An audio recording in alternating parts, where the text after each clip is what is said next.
எப்படி இருக்கிறீங்க? நல்லா இருக்கிறீங்களா? சந்தோஷமா இருக்கிறீங்களா? எங்கெங்க சந்தோஷமா இருக்கிறது? வெட்கப்பட்டு போயிடும் போல தெரியுது. என்ன பண்றதுன்னு தெரியல. இதுக்கு என்ன பண்றது, எப்படி செய்யறதுன்னு தெரியல. ஒரு பெரிய ஆபத்து வந்துகிட்டே இருக்குது. நான் வாக்கு கொடுத்துட்டேன், செய்ய தவறிட்டேன். வெட்கப்பட்டு போனா நான் வேலை செய்யற இடத்துல, வசிக்கிற இடத்துல ரொம்ப அசிங்கமா போயிரும். என்னால அங்க வாழ முடியுமான்னு கூட தெரியல.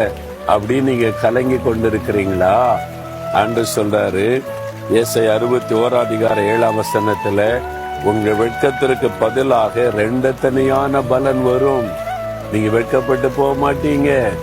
இல்லங்க, இன்னைக்கு நடக்கிற பிரச்சனையை பார்த்தா இன்னும் ரொம்ப நாள் இல்ல, 1 நாள் 2 நாள் 1 வாரம் அவ்வளவுதான் இருக்குது.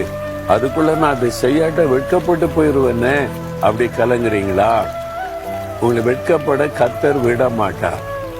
வெட்கப்பட ஆண்டவர் விட்டுருவாரா? கர்த்தர் விட மாட்டார். நீ ஏன் பயப்படுறீங்க? அவர் சொன்னார், ஆண்டவர் எனக்கு எவ்வளவு பெரிய அற்புதம் செய்தார், என்னை வெட்கப்பட விடல. அதே ஆபீஸ்ல எனக்கு வேலை கிடைக்க செய்தான். என் விசா காரியத்துல அவ்வளவு பெரிய அற்புதத்தை செய்தார். இந்த இயேசுவை நான் எப்படி மறப்பேன்? அதனால அவர் மேல எனக்கு அளவில்லாத அன்பு. என்னால முடிந்தாலும் அவரை பற்றி சொல்லிக்கிட்டே இருக்கிறேன்னு சொன்னார். உங்க வாழ்க்கையில வெட்கப்படுகிற சூழ்நிலை இனி அவ்வளவுதான், கடைசி நாள், கடைசி மாசம் முடிஞ்சது எல்லாம் அப்படின்னு நீங்க நிக்கிறீங்களா? நீங்கள் வெட்கப்பட்டு போக கர்த்தர் விட மாட்டார். விசுவாசிங்க, 2 தனியான பலன் வரும்.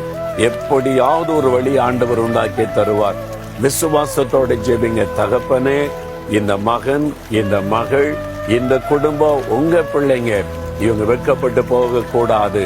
பயந்து கலங்கி நிற்கிறாங்களே, அந்த காரியத்தில் அற்புதம் நடப்பதாக ஒரு அதிசயத்தை செய்து மகிழ பண்ணும்.